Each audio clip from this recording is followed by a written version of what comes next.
Allez, salut à tous, moi je vous reprends ce ce mardi 20 août. Je vous reprends là. Je vous ai parlé hier, qu'est-ce qu'on a fait hier? Donc on a fait le boulot des vaches. On a mis aussi le broyeur sur la. On a réactivé le broyeur sur la machine, la moissonneuse. Je vais vous faire voir. On a fait un essai hier, mon patron a fait un essai dans les févroles qui nous reste à moissonner. Et ça ne l'a pas fait, elles étaient à 16,5 je crois, 16,8, 16,5 d'humidité, donc il n'a pas moissonné, il a fait une bande d'un aller-retour en gros. Donc voilà, on a reposé, on a refait l'éparpillère. Donc ça c'était complètement enlevé, c'était là, on voit bien la trace, hop. L'éparpillère, et on a fait aussi les couteaux, on va pas voir, mais il y a des couteaux là. Attendez, je vais mettre la lumière.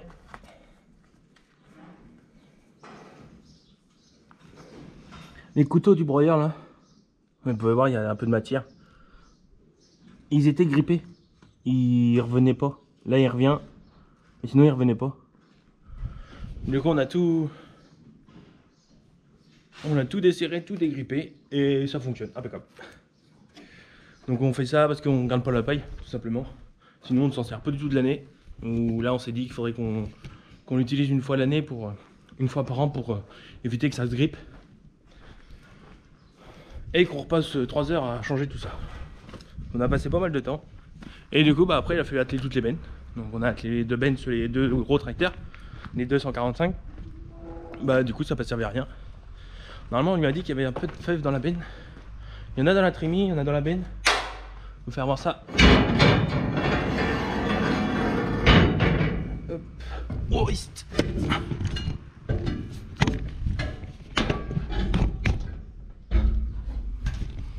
elles sont arrivées là.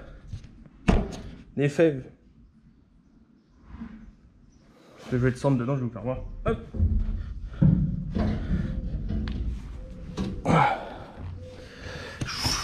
Hop là. Donc, voilà les fèves, à quoi ça ressemble. Ça c'est de la févrole.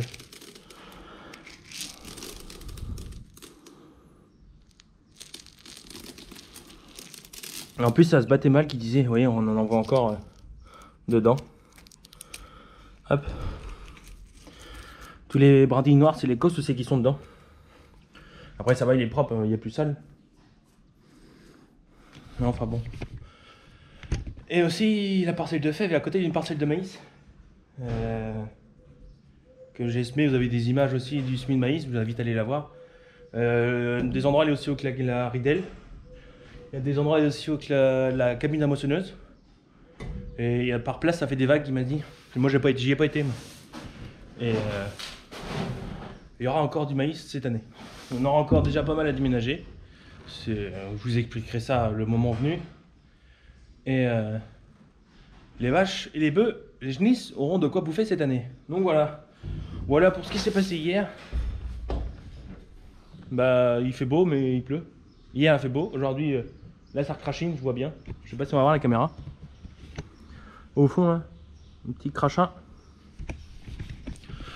Donc impeccable. Donc voilà ce qui s'est passé en ce lundi, après ce début de semaine. Allez, viens là toi. Et aussi une petite nouveauté sur la ferme. Enfin, il y en a déjà un, mais là c'est une petite nouveauté, on change. Un nouveau petit tank. Pourquoi l'achat d'un nouveau tank? Tout simplement, on est à 81 vaches. Le tank n'est plus assez grand pour faire une récolte tous les 3 jours. Parce que nous on est en 72 heures avec la laiterie. Et nous en 24 heures comme la plupart des laiteries. 72 heures, donc il a investi sur un tank de 8000 litres. Et l'autre il fait 7002 plein. Donc là ça doit être pareil, 1200 litres. C'est exactement le même sauf que le système de lavage, le boîtier n'est pas le même. Mais il est assez propre. Il est un petit peu plus long que l'autre, mais c'est pas méchant. S'il venait d'une ferme qui a arrêté le lait, qui est partie en vache allaitante. Malheureusement, encore une. Donc voilà. Voilà en ce qui concerne la petite nouveauté, un petit tank. Et moi, je m'en vais prendre le 115, comme d'habitude, on change pas, comme la semaine dernière. Passer un petit coup de broyeur autour des champs, tout simplement. pour que ce soit plus propre et ralentir un peu la végétation qui grignote petit à petit. Que si on laisse faire la végétation, elle vient grignoter tout le temps sur le champ et puis c'est embêtant, c'est chiant, comme on n'a plus le droit de traiter tout ça. Bon, après il n'y a pas vraiment besoin de traiter, mais autant broyer, que ce soit vase propre. Déjà d'une ça fait propre et puis on sait où c'est qu'on va. Au niveau des creux, surtout qu'on a beaucoup de creux, ça permet que l'eau s'évacue comme il faut sans trop de problèmes. Bon allez, j'espère que cette vidéo vous plaira. N'hésitez pas à mettre un petit pouce bleu, à commenter et à liker. Liker et pouce bleu, c'est la même chose. Et on s'abonne. Ça me fera extrêmement plaisir. Allez, on rallume ça. Ça là. Hop. Et on est parti pour faire du broyeur.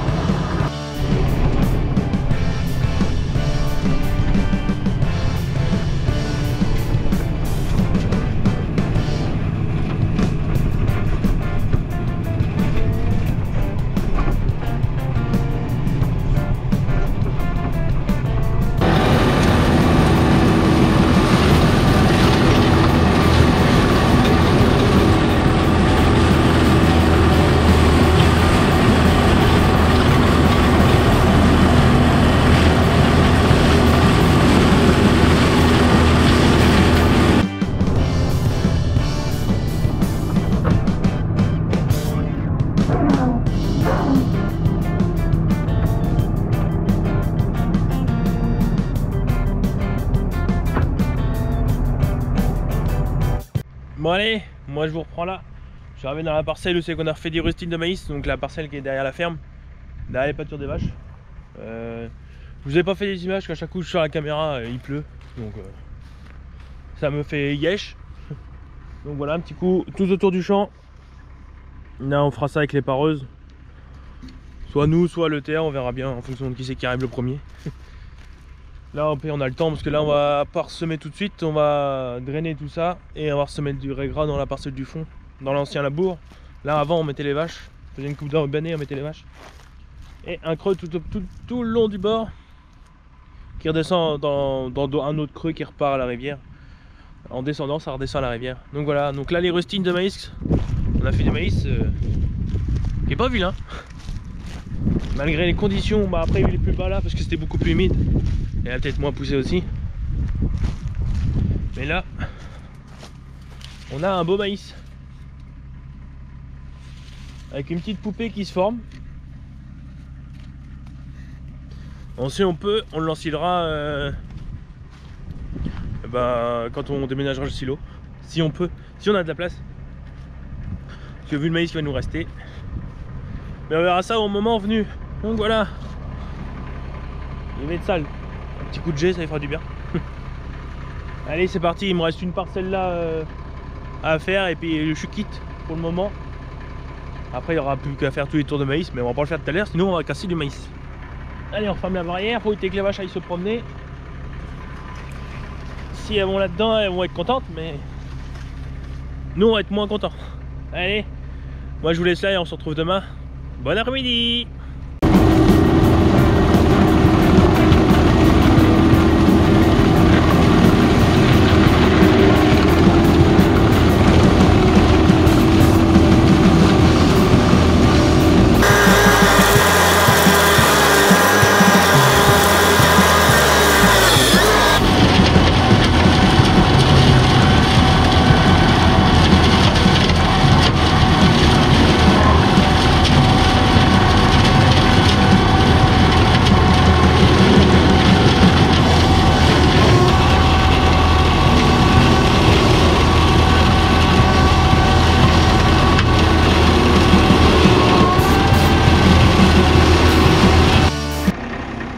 Allez, salut à tous, moi je vous reprends là en ce jeudi 21 août, toujours avec le broyeur, le 115 et le broyeur d'accotement. Là je viens de faire là, le bord du creux, au bout là, près de la rivière. Je vous ai fait quelques images, je vous mettrai ça juste après. Là c'était la forêt vierge, quand on est venu faucher pour faire l'urbanage, on s'est dit faire le broyer. Et comme on est au fin août, là en plus on peut couper quelques branches qui gênent. Comme là-bas j'ai taillé quelques branches à hauteur de tracteur, enfin ce que je pouvais avec le broyeur. Mais en tout cas ça fait beaucoup plus propre. Comme ça, quand on viendra faire un petit coup de faucheuse, on pourra venir un peu plus loin. Ça fera encore mieux. Donc voilà, beaucoup de saloperies. Il y a un petit peu de branches. Il y avait des arbres de tomber, branches de tomber. Du coup là, hop, il y a un petit tas que le bûcheron est venu faire. On ramènera ça à la ferme, c'est pas grave. En tout cas, ça fait nettement plus propre.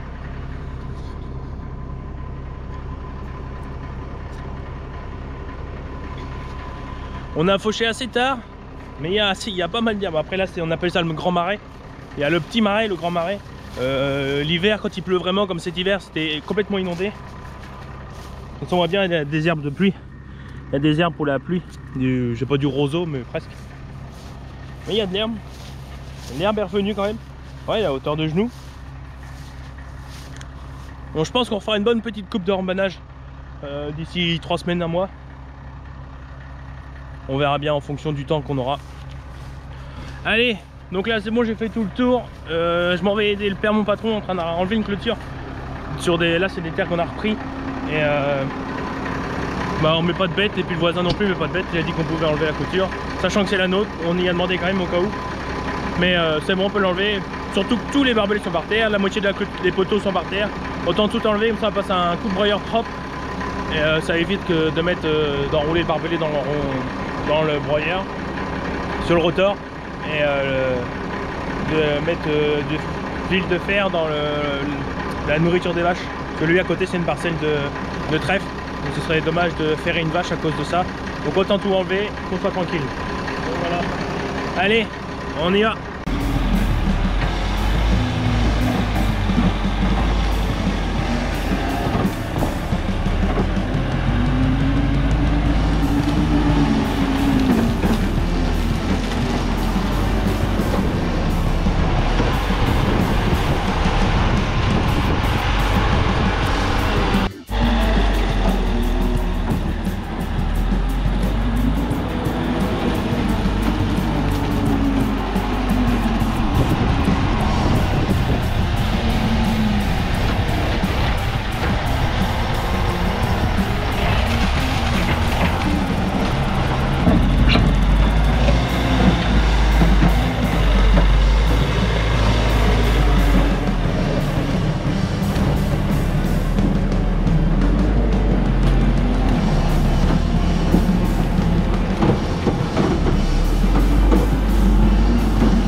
Allez, salut à tous, moi je vous reprends en ce vendredi.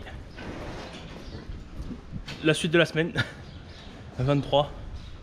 Moi je vous reprends là, je vous ai pas repris hier, je vous ai fait quelques images, vous inquiétez pas. Mercredi, j'ai bien fait du broyeur, comme vous avez pu voir. Mon patron a graissé l'épandeur à fumier mercredi. Il a rendez-vous, il est revenu après, il a fuelé l'épandeur. On a commencé à arracher la clôture auprès de la parcelle de colza. C'est que j'avais fait les tours des champs, c'est que j'ai fait sauter mon rétro. Mon patron a fini l'après-midi, il n'y aura plus qu'à passer un coup de broyeur propre. Et ce sera nettement mieux entre deux clôtures, ce sera beaucoup plus, entre deux champs, ce sera beaucoup plus propre. Il n'y a pas besoin de fil barbelé pour du colza ou du trèfle, quoi. Ils vont pas s'échapper. Donc voilà. En ce qui concerne hier, nous avons épandu du fumier pour le colza. Tout le fumier que j'ai emmené, on l'a épandu dans le champ de blé pour faire du colza. Donc je vous mets quelques images. Et donc vous avez pu voir le TA qui est venu. Le TA est venu nous aider, on a fait un petit 10h, midi et demi. Il y aura 2h30, presque 3h, mais 2h30 dans la parcelle. C'était assez rude. Derrière, il y avait le père mon patron qui déchaumait avec le CVX et le déchaumeur à disque Amazon. Donc future parcelle de maïs, de colza pardon. Donc il y aura un petit peu plus de 10 hectares, 10 hectares 50, 40 je crois, un truc comme ça. Tout ça en colza. On a un drain à passer, on enlève une haie pour en replanter une, donc ça c'est impeccable. Et ça fait des petits raccoins des petits raccoins qui servent à rien, et du coup autant les ramener dans la grande parcelle et en replanter une haie bien propre, bien taillée comme il faut, un peu plus loin. Donc voilà. Donc ce matin les vaches sont traites, tout le monde est soigné. On va chercher des vaches taries qui sont prêtes à véler dans 3 semaines pour aller faire une préparation.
Bon bah impeccable.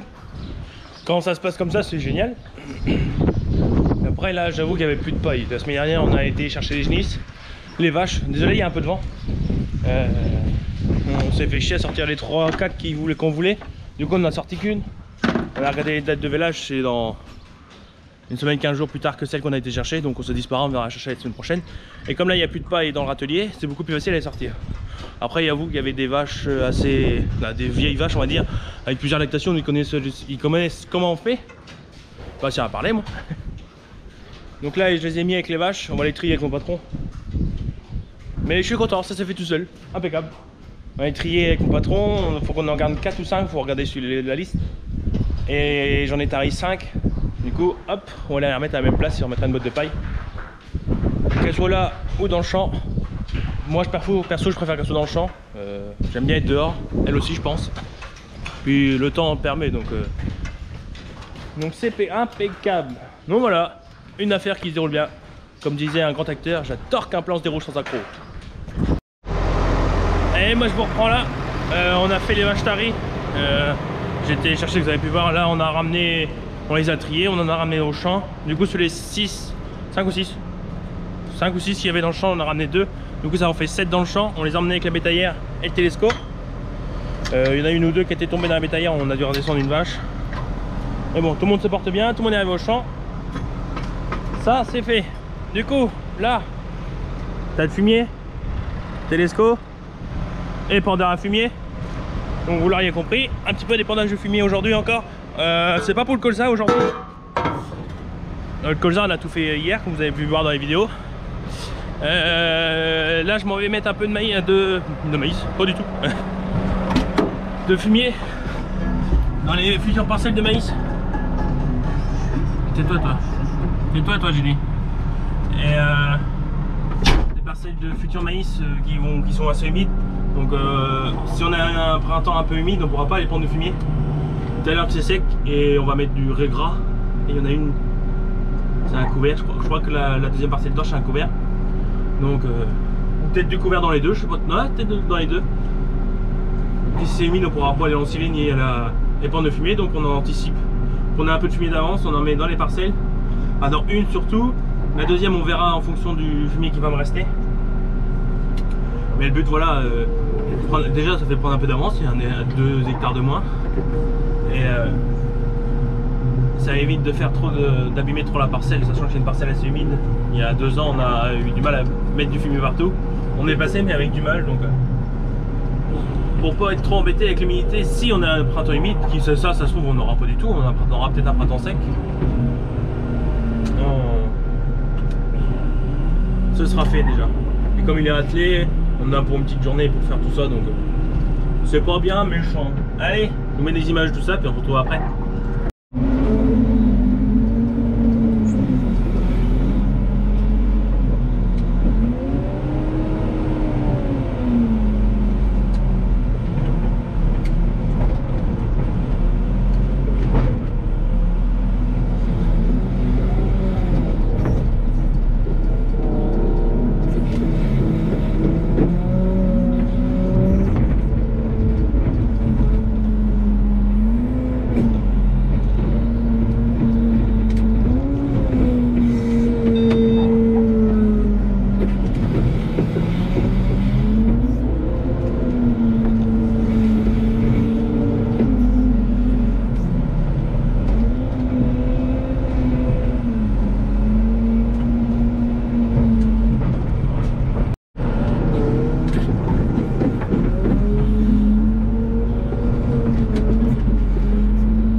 Premier répandeur chargé, on est parti à la parcelle.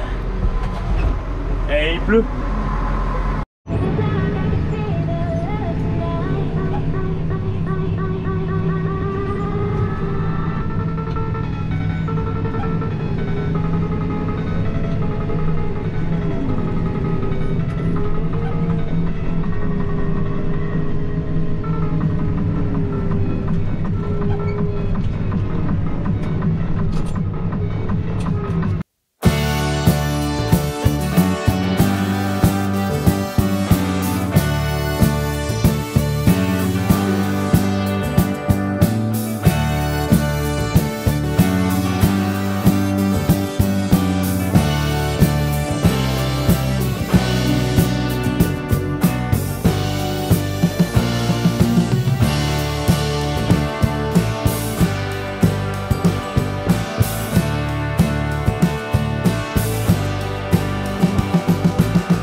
Allez, salut à tous, aujourd'hui on se reprend ce lundi 26 août, dernière semaine de l'été, des grandes vacances. J'espère que vous allez bien, moi ça va tranquille, je reviens d'un petit week-end. On se reprend aujourd'hui, tout le boulot est fait. On va continuer ce qu'on faisait vendredi dernier, c'est-à-dire épandage de fumier. Ah oui, je les ai pas fait voir aussi. Vous l'avez pas dit non plus. La personne qui m'a vidé la fosse est passée. Qu'est-ce que je faisais? Je faisais le broyeur au fond vendredi, je crois. Ouais, ça doit être ça. Je crois que c'est ça, jeudi ou vendredi. Vendredi, il me semble. Il est venu vider la fosse dans la parcelle qui est juste en face de la ferme. Là, il y a 300 mètres à faire, donc on gagne du temps. Et il a vidé aussi le petit décanteur. C'est que tu as tous les jus de la salle de traite et les fumiers. Enfin, tout revient là après, mais d'abord ça passe là-bas et ça revient là. Ça repasse là-bas pour décanter, garder le plus lourd. Et puis là, il y a vraiment que le liquide qui reste. Et il a vidé aussi le petit décanteur, on appelle ça un décanteur. Donc voilà, ça c'est fait. On continue. Ah oui, mais il est passé jeudi, pas vendredi la semaine dernière, mais la semaine d'avant. Un truc comme ça, bref. Il est venu 17h, 22h à peu près, je crois, ça doit être ça. D'après ce que disait le patron. Hop. Moi je reprends le Puma. Le Puma. Et on s'en va faire du fumier. Toujours sur les parcelles les futures parcelles de maïs. Mon patron en a fait un petit peu cette semaine, là. Enfin vendredi. Il a fait 4 je crois. Il a fini la première parcelle et il a entamé la deuxième. Et là je vais finir la deuxième. Comme ça, ce sera fait. Il n'y aura plus qu'à gratter un petit coup de jet sur les bordées à fumier et on sera tranquille. Donc voilà, un petit pouce bleu, on s'abonne, ça fait plaisir les amis. Et à tout de suite.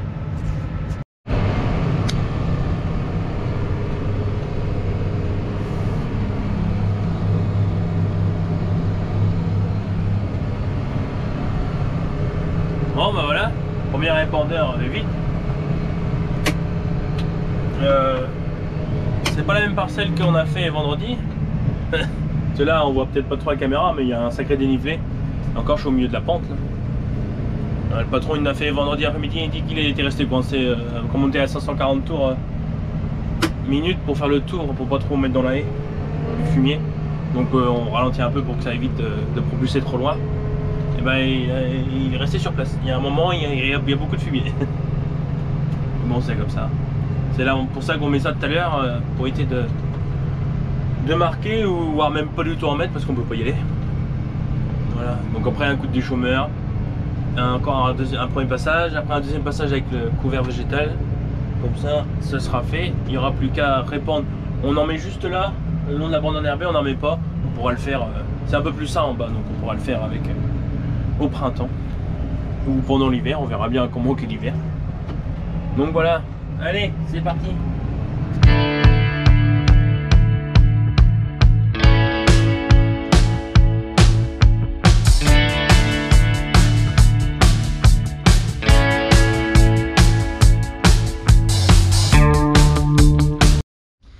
Bon, et moi je vous reprends là, un petit coup vite fait. Je viens de ranger l'épandeur. J'ai passé un coup de jet dedans, extérieur, sur les rissons. On voit bien, il n'y a plus de merde. Et j'ai enlevé toutes les ficelles. Comme ça, on fait au fur et à mesure et on n'a pas besoin de s'embêter à enlever tout à chaque coup à la fin, quand on est entièrement l'hiver. Plus on l'enlève, moins il y a de ficelles qui restent, donc on passe moins de temps. Donc voilà, donc là impeccable, il est propre. Plus qu'à nettoyer le côté et puis ce sera tout bon. Il n'y aura plus qu'à déchaumer la parcelle. Ça, c'est pas mon affaire. Le patron a décompacté aussi les rades de traitement. Détasser un peu le sol pour pouvoir que la culture elle pousse quand même. Donc voilà.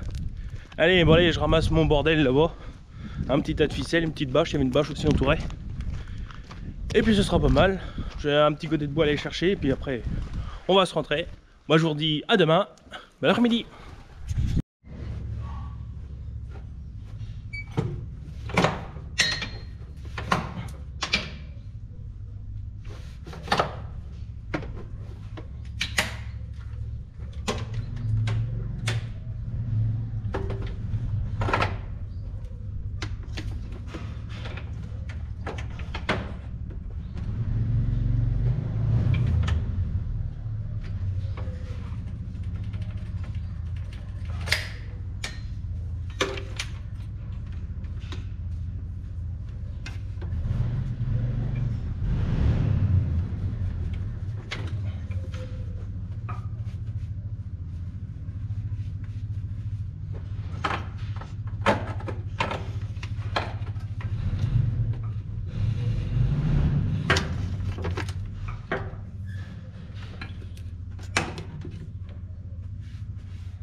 Allez, salut à tous, aujourd'hui on se reprend ce mardi 27 août. Je suis avec le CAS, le CV, le Puma et la faucheuse. Je suis dans une parcelle au plus loin de la ferme, il y a un petit quart d'heure de route. Il y a 3 parcelles à faire qui est un rayon d'1 km. On va faire du foin. On a fait une coupe d'enrobannage avec la nouvelle presse de l'ETA. Et clairement il y a du volume quand même. Donc voilà, donc là j'ai fait un premier tour, je rouvre la bavette. J'ai complètement pas pensé à la rouvrir. Donc la bavette du conditionneur, c'est ça. L'herbe vient taper là et plus on la ferme, plus ça rétrécit. Quand on fait le bord de la route ou le bord des haies, ça ramène un peu, ça évite de prendre la haie avec la faucheuse, avec la faneuse pardon. Donc voilà, là je vais essayer de la faire piquer plus. J'espère que je vais réussir à la faire bouger.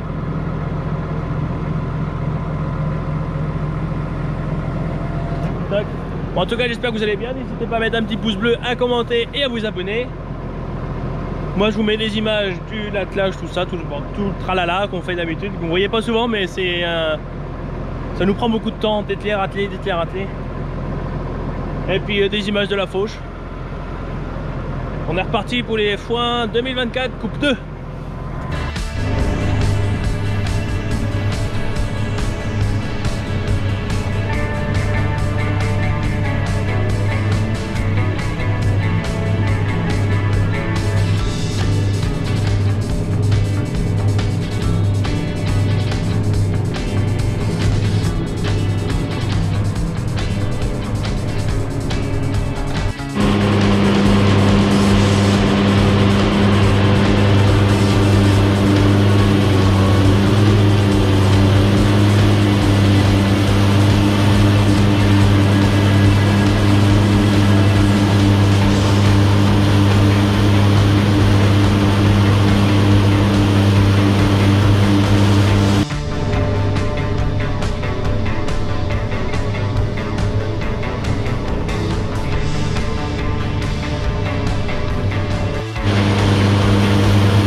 Fin de chantier pour ce matin. Parcelle assez propre dans l'ensemble. Il y a un peu d'herbe quand même. Bon, c'est sûr c'est pas l'herbe qu'on a au printemps quand on fait le foin, mais il y a de l'herbe quand même. Là c'est des parcelles où on fait que de la fauche. On emmène du fumier quand on peut, le temps le permet bien sûr. Donc voilà, je sais plus combien on a fait de potes dans cette parcelle là, et on voit bien il y a une bonne qualité d'herbe quand même. Bon, il y a un peu de tout, mais il y a de bonne qualité quand même. Voilà, elle est déjà presque sèche l'herbe, enfin elle est sèche. Elle est en sueur, mais il y a pas elle n'est pas trempée, elle est pas quand on la pince, on n'est pas mouillée. Il n'y a pas de l'eau qui sort, donc voilà. Il n'y aura plus qu'à faire sécher tout ça, un petit coup de faneuse. Bon, il ne faudra pas faire tourner la faneuse trop vite, sinon on va perdre toutes les petites feuilles, donc les meilleures matières de l'herbe. Donc comme ça là, ça on risquerait de le perdre à faner. Bien, on va en perdre, mais plus on va faner vite, plus vite on va les perdre. Donc là 2 coups de faneuse et puis c'est propre, hein, c'est sec. Niveau fauche, je suis à 4 cm. Ouais, je suis à un petit 4. Bon, cette parcelle là est avantageuse, c'est qu'à la longueur tout autour c'est du labour et là c'est que de l'herbe. Et l'avantage de faucher tout à l'heure là, c'est qu'il y a un trou plus loin là-bas et il y avait de l'herbe. Quand on fauche pour faire du foin, il n'y a pas d'herbe du tout. On a de l'herbe haute comme ça, mais dans le creux on n'a rien du tout. Que là on a un peu d'herbe, c'est homogène partout. Mais on pensait que dans celle-là il y aurait moins d'herbe, mais pas du tout. Donc voilà, ça c'est fait. Bon, l'herbe aura plus qu'à repousser.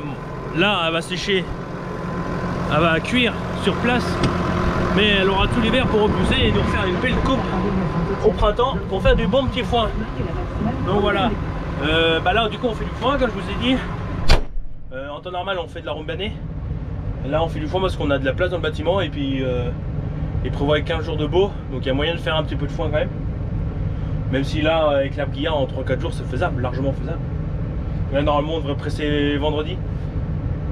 Si tout se passe bien. Donc voilà, allez, on est reparti.